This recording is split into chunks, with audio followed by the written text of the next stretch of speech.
第一次嚟到惠州澳頭，呢一度係叫做漁人碼頭。你自己咁晒咯。你咪有買過嘅。未見到新鮮嘅海鮮，但係見到好多人喺度曬緊魚缸，好有大澳嘅感覺。路邊就係泊漁船嘅避風塘，漁民就會喺路邊嗰度擺賣。嚟，跑過嗰邊嚟。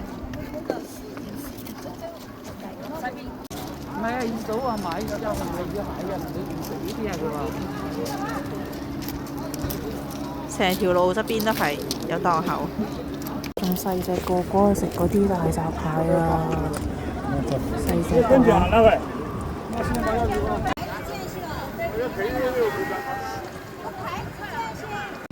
今次有地膽大路，我哋要去呢一度買海鮮。入邊嗰啲勁啲啊，聽講。入去睇下先。孤獨嘅蟹，不過佢打咗煲呔喎，幾有型。做生味啊！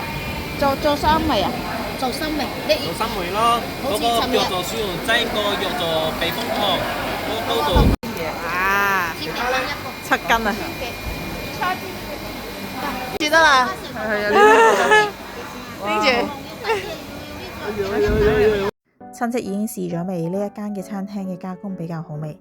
我哋食咗鹽焗海螺、白灼海蝦、皇帝蟹呢就3味，避風塘炒個身啦，然之後就蒜蓉蒸蟹腳，跟住啲膏就用嚟蒸蛋，唔少得有蒜蓉炒油麥菜，跟住有個湯，跟住我哋仲有呢個蒜蓉焗龍蝦，同埋呢個椒鹽鮑魚。另外我嗌嘅飲品，成台都係餸。其實嗰個蟹腳係有2碟㗎，跟住呢個係海嘅東星斑，嗰隻蟹係大過我個頭㗎。我哋喺深圳灣打車過去，大概一程車係個半鐘，大概人民幣150蚊。